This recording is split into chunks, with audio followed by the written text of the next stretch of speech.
এই যে ঘটনা মোথাবাড়ির ঘটনাকে বারবার রাজ্যের মুখ্যমন্ত্রী মিমের নামকে তুলে ধরছে। সঠিকভাবে যদি তদন্ত করে আরএসএস, বিজেপি আর তৃণমূলের তোলাবাজের নেতাদের নাম উঠে আসবে।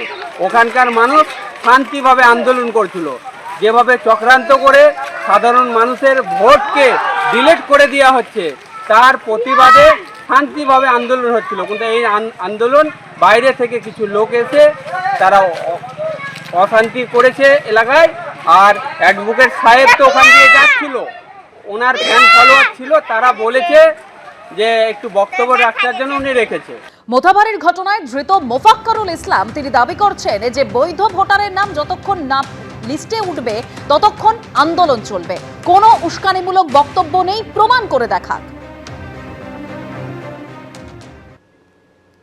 মিমি তৃণমূল, তৃণমূলই মিম, হুমায়ুনই তৃণমূল, তৃণমূলই হুমায়ুন, সব মিলেমিশে একাকার, একই অঙ্গে এত রূপ। মোফাক্করুল ইসলামের সঙ্গে মুখ্যমন্ত্রীর ছবি দেখিয়ে আক্রমণ বিজেপি।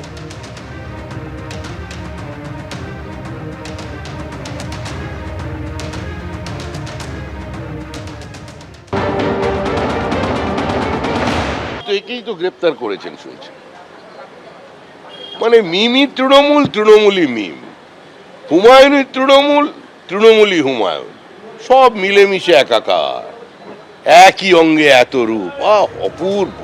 আর অন্যদিকে আজ এনআইএ যাওয়ার আগেই সিআইডির জালে মূল প্ররোচনাকারী বাগডোগরা থেকে গ্রেপ্তার করা হয়েছে আইনজীবী মোফাক্করুল ইসলামকে, যার 14 দিনের ইতিমধ্যেই পুলিশ হেফাজতের নির্দেশও দেওয়া হয়েছে। বেঙ্গালুরু পালানোর আগেই বাগডোগরা বিমানবন্দরে গ্রেপ্তার, সিআইডির হাতে গ্রেপ্তার মোফাক্করুল ইসলাম এবং তার সহযোগী একরামুল বাগানি।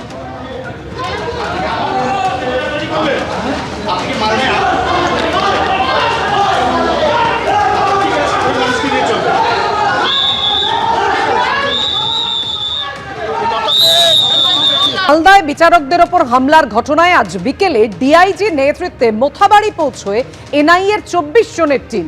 সেখানে 3 ভাগে বিভক্ত হয়ে যায় তারা।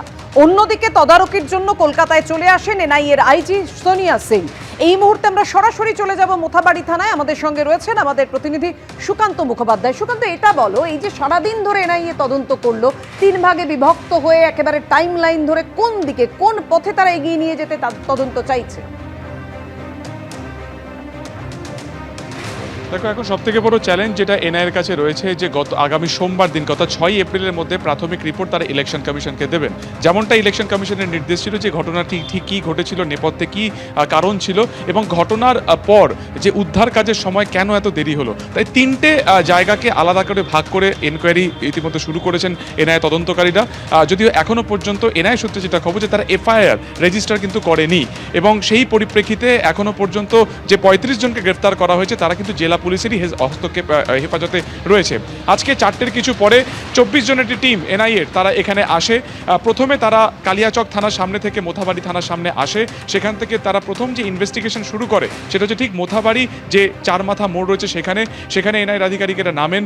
যিনি যারা জেলার আধিকারিকরা ছিলেন তাদের কাছ থেকে ভালো করে জানার চেষ্টা করেন যে ঘটনার দিনকে অর্থাৎ বুধবার দিনকে কোন ডিরেকশন থেকে এই যে জনতার যে একটা ভিড় হয়েছিল, সাধারণ মানুষের যে একটা ভিড় তা বিডিও অফিসের দিকে যাচ্ছিল সেটা তারা দেখেন। সিসিটিভি ফুটেজ কোথায় রয়েছে সেগুলো তারা মোবাইলে ভিডিওগ্রাফি করেন, পয়েন্ট আউট করেন। গোটা এলাকার একটা টোপোশিট তারা নিজেদের ডায়েরিতে সেটাকে পয়েন্ট আউট করেন। সেখান থেকে তারা সরাসরি চলে যান বিডিও অফিসে এবং বিডিও অফিসের কোথায় বিচারকরা আটকে ছিলেন ছাদ থেকে বিভিন্ন অ্যাঙ্গেলের ছবি তোলা হয়, বাইরের দিকে এবং ভেতরের দিকে যাবতীয় ফুটেজ দেখা হয় যে কোন ডিরেকশন থেকে এই যারা বিক্ষোভকারীরা ছিল তারা সেখানে আসে, কোন ডিরেকশন থেকে রাত্রেবেলাতে এই বিচারকদেরকে বার করে নিয়ে যায় এবং সবথেকে ইম্পর্টেন্ট আরও একটি টিম কিন্তু চলে যায় আমলিতলা অর্থাৎ ঘটনাস্থল থেকে কয়েকশো মিটার দূরে, যেখানে বাঁশের ব্যারিকেড করে এই বিচারকদের গাড়ি আটকানোর চেষ্টা হয়েছিল এবং যেখানে তাদের গাড়ির উপর স্টোন পেল্টিং বা ইট বৃষ্টি হয়। ফলত সার্বিকভাবে সমস্ত জায়গাতে তারা ঘুরে সমস্ত কিছু পয়েন্ট আউট করেন, সিসিটিভি তারা খতিয়ে দেখেন এবং তারা বিস্তারিত যে তথ্যগুলো রয়েছে সেগুলো তারা নথিভুক্ত করেন এবং তারপরে তারা সরাসরি চলে আসেন কিন্তু থানা থেকে বেশিরভাগ অফিসার তারা আজকে একেবারে হোটেলে ব্যাক করে গেছেন। তার কারণে আজকে তদন্তের জন্য তারা আরও বেশ কিছুদিন থাকবেন, কিন্তু কিছু অফিসার এখনো থানাতে রয়েছেন।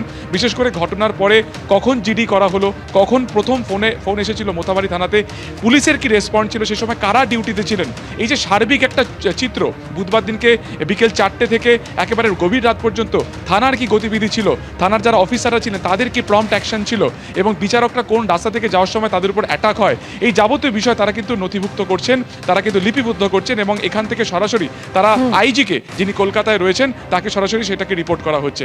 আগামী দুদিনও এই যে তদন্ত প্রক্রিয়া, এই যে তথ্য কালেকশন, তথ্য সংগ্রহ, সেই প্রক্রিয়ায় কিন্তু তারা চালাবেন, চলবে, এবং সোমবার রিপোর্ট দিতে হবে সুপ্রিম কোর্টে। ধন্যবাদ তোমার। এবিপি আনন্দ, এগিয়ে থাকে, এগিয়ে রাখে।